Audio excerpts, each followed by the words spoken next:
নমস্কার বন্ধুরা, তনয়া কিচেনে স্বাগত জানিয়ে শুরু করা যাক আজকে রেসিপি চিংড়ির মালাইকারি। চিংড়ির মালাইকারি বানাতে আমার প্রথমে লাগছে চিংড়ি এখানে আমি আগে নুন হলুদ মাখিয়ে রেখেছি। এখানে নিচ্ছি পেঁয়াজ বাটা। এখানে আমি দুটো মিডিয়াম সাইজের পেঁয়াজ বেটে নিয়েছি। আদা রসুন ও কাঁচা লঙ্কার পেস্ট আমি এখানে 2 চামচের মতো নেব। টমেটো বাটা 1 চামচের মতো টমেটো বেটে নিয়েছি। কাজু এখানে আমি 4-5টা কাজু বেটে নিয়েছি। চার মগজ বাটা আমি 2 চামচের মতো নেব। শুকনো লঙ্কার গুঁড়ো 1 চামচের মতো। নারকেলের দুধ 1 কাপের মতো। হলুদ গুঁড়ো 1 চামচের মতো। নুন সামান্য পরিমাণ মতো নিয়েছি। গরম মশলার গুঁড়ো 1/2 চামচ। ঘি 1 চামচ। চিনি সামান্য পরিমাণ মতো নিয়েছি। শেষে নিয়েছি তেল 2 চামচের মতো। এখানে আমি সাদা তেল ব্যবহার করব। আমি প্রথমে কড়াইয়ে সাদা তেল গরম হতে দিলাম। তেলটা গরম হয়ে গেছে। এরপর আমি একের পর এক চিংড়িগুলো দিয়ে দিচ্ছি। চিংড়িগুলোকে আমাকে লাল লাল ফ্রাই করতে হবে।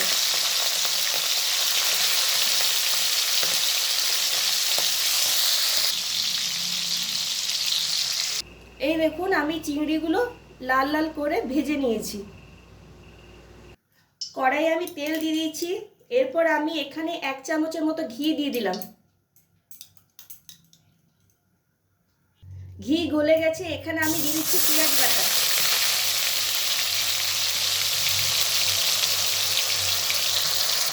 পেঁয়াজ বাটাটাকে আমি ভালোভাবে নাড়াচাড়া করে নিচ্ছি।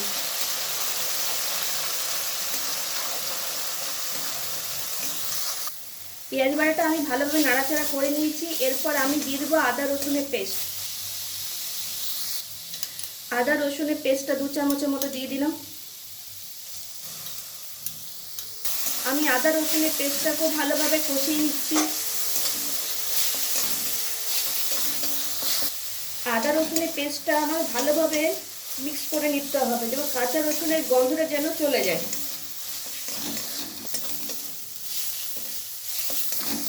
মশলাটা আমি ভালোভাবে কষিয়ে নিয়েছি।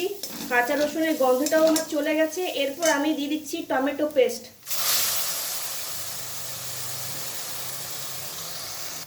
আবার আমি ভালোভাবে নাড়াচাড়া করে নিচ্ছি। টমেটো বাটাটা ভালো করে আমি মিক্স করে নিয়েছি। আমি আঁচটাকে লো ফ্লেমে রেখেছি।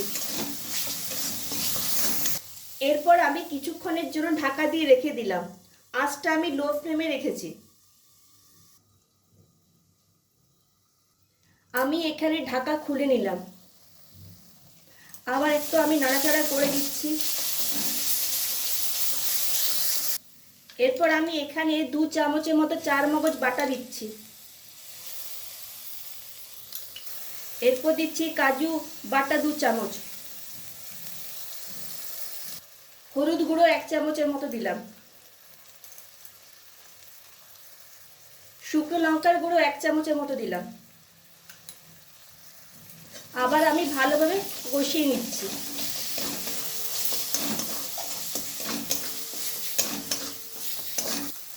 এই দেখুন বন্ধুরা, আমি মশলাটাকে ভালোভাবে কষিয়ে নিয়েছি। ততক্ষণ পর্যন্ত আমি কষিয়ে যাব যতক্ষণ না মশলা থেকে তেল না বেরিয়ে আসে। আমি মশলাটাকে ভালোভাবে কষিয়ে নিয়েছি। এই দেখুন বন্ধুরা, সাইডে সাইডে তেল ছেড়ে দিয়েছে। এরপর আমি এখানে দিয়ে দিচ্ছি সামান্য পরিমাণ মতো লবণ।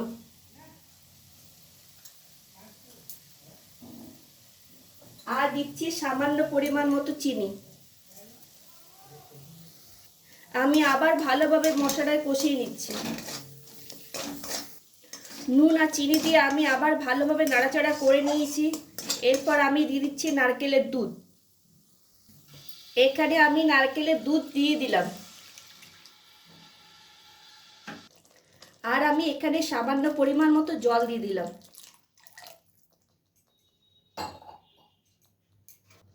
আবার আমি ভালোভাবে নাড়াচাড়া করব। দুধ ফোটার অপেক্ষায় রইলাম। এরপর আমি কিছুক্ষণের জন্য ঢাকা দিয়ে রেখে দিলাম। ঢাকা আমি খুলে নিচ্ছি।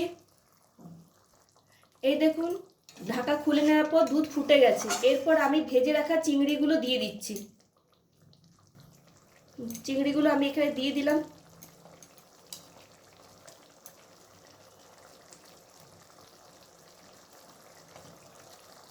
এরপর শেষে আমি গরম মশলার গুঁড়ো দিয়ে দিলাম। আবার আমি ভালোভাবে নাড়াচাড়া করে নিলাম। এরপর আমি কিছুক্ষণের জন্য আবার ঢাকা দিয়ে রেখে দিচ্ছি, যে গরম মশলার সাথে যেন চিংড়ি মিক্স হয়ে যায়। ঢাকা আমি খুলে নিলাম।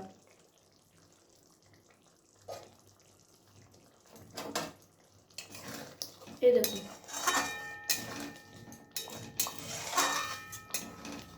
এই তো হয়ে গেল মজাদার চিংড়ির মালাইকারি। বন্ধুরা, খুব সহজে আপনারা রান্না করে গরম ভাতের সঙ্গে পরিবেশন করতে পারেন। আমি এরপর পরিবেশন করে দেখাবো আপনাদেরকে। এই দেখুন বন্ধুরা, আমি চিংড়ি মালাইকারি পরিবেশন করে দেখালাম। এখানে আমি জিরা ফ্রাইড রাইস নিয়েছি, আর এখানে আমি চিংড়ি মালাইকারি, দই আর সালাদ নিয়েছি। আমার রেসিপি যদি আপনাদের ভালো লেগে থাকে তাহলে আমার চ্যানেলটিকে লাইক শেয়ার কমেন্টস করবেন, আর অতি অবশ্যই আমার চ্যানেলটিকে সাবস্ক্রাইব করবেন। আজ এই পর্যন্ত। ভালো থাকবেন, সুস্থ থাকবেন। নেক্সট ভিডিও নিয়ে আমি আবার আপনাদের কাছে আসবো।